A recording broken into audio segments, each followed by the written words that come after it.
SEO is like one of those black boxes. Nobody really understands it, or not a lot of business owners do. So I want to spend our time today, Matthew, just breaking down like what are the practical steps that any business owner or marketing director or any person could implement and start seeing success in the SEO world.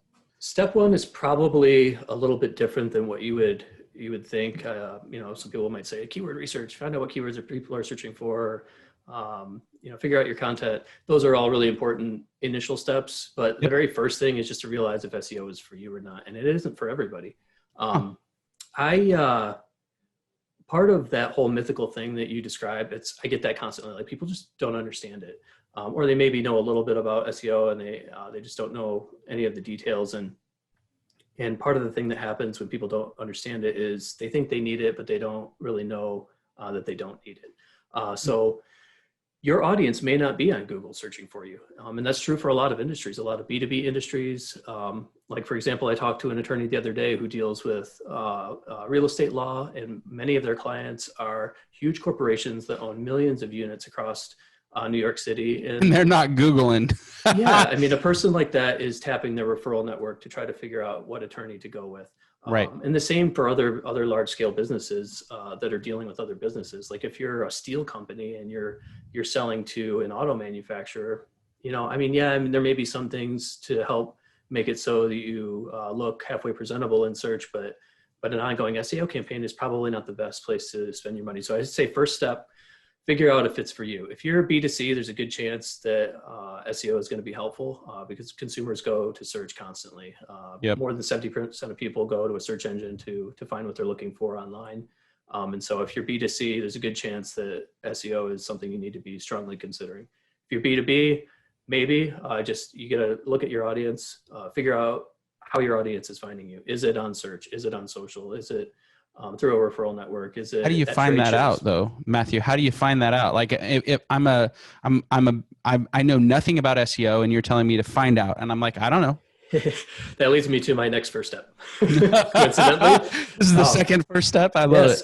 Keyword research. So part of keyword research is just figuring out if there's search volume for keyword phrases. Right. I know when I first talk with clients, they're like, man, I want to rank for the word this, and I want to rank for this term. And you kind of have to pull back and say, wait a minute. There's this thing called searcher intent where you have to figure out what keyword phrases people are using to find your product or service, and whether those phrases have searcher intent. And we're in the legal vertical, so that's what was the top of mind for me. So, ranking for the term lawyer is probably not going to get you the kind of leads you want, but ranking for the term car accident lawyer is, if you're a PI attorney, is probably going to get you more relevant traffic. I love it. Okay. So step one, figure out if your audience purchases through, search basically. Step two, research your keywords, make sure there's volume. What's step three? So this is where you can kind of get into the weeds a little bit. There's a lot of different things that impact where a site ranks in search. A lot of it has to do with how your site is built, and a lot of it has to do with the links pointing at your website. So I would say after you find that there's keyword phrases you can use and you decide which ones you're going to use based on purchase intent, the next step is to make sure that your website is structured in a way that will help it rank well in search. And you can do that. Google has a lot of free tools, Google Search Console. There's even some limited free use of tools like SEO Moz or Moz's SEO tool. Ahrefs has just come out with a free version, Ahrefs Search Console. I think it's called ASC.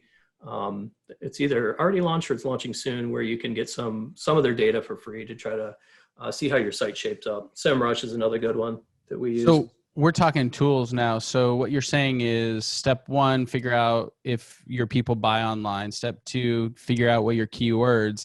And then it sounds like step three is get a tool to start measuring your existing website and or, your competitors' websites, I guess, and figuring out where the holes are.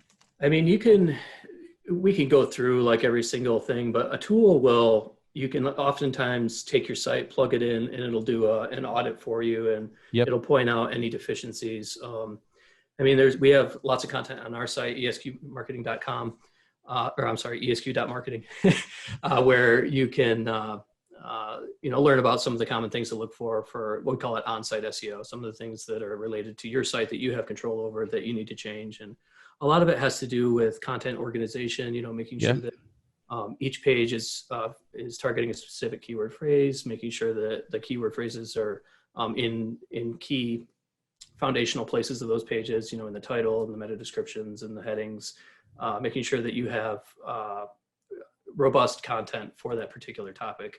I know, like several years ago, we were building our content creation strategy here at MyOutDesk, and we didn't have blog segmented from webinar. So all of our blogs and webinars looked the same on our site. And what that meant was when we got to the tool, like we use SEMrush, when we got to that tool, there was no way to effectively measure the results from either webinars or the results from the content we were creating in blogs or the results. And so structure is a big deal. And I don't want to glaze over it, because what I'd spent probably the first 7-8 years of my career, we didn't have an effective website content structure in place. So we didn't know which one was winning for us in terms of generating traffic.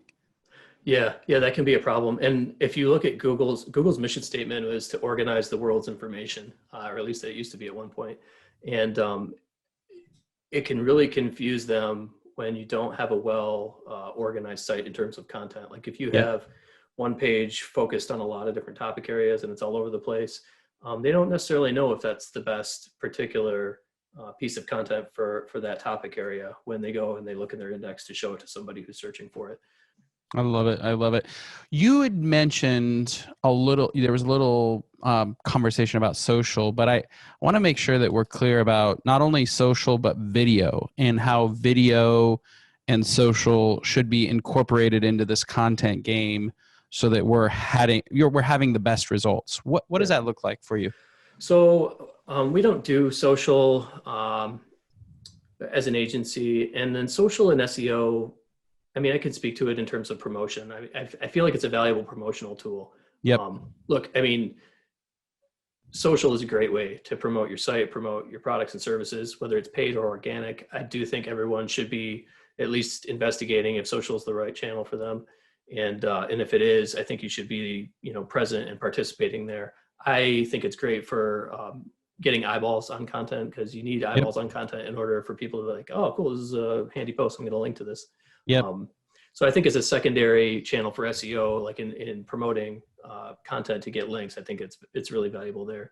And this will be our final question, then we'll wrap up. But what should a business, especially an attorney, be spending on owning their SEO and their keywords and having their website rank and all that? Like, what percentage? Is it $2,000? Is it $5,000? Is it $10,000? I'm just kind of curious for the average, practice, Yeah, if you're doing $300K to $500K in revenue per year as a solo practice, or a practice with maybe a couple of attorneys. Yeah. I think, and again, depending on your niche, maybe everything outside PI, you're looking at a minimum of like $2,000 to $3,000 a month. Got it. That's really what it takes to generate results in search, because like I mentioned all the stuff before, it's just really labor intensive. There's a lot of outreach that goes on with link building. There's a lot of time spent on, building citations, making content, organizing websites. So if you do encounter someone who's, charging a lot less than that, I would just be leery, ask a lot of questions, make sure that, because, you get what you pay for. And it's sure. It's hard for anybody to generate results without, using a budget less than that in today's climate with SEO. All right, Matthew, thanks for joining us today. We've learned a lot from you, and I really appreciate your time and your willingness to just share with our audience. Yeah, no problem. Thanks for having me, Daniel.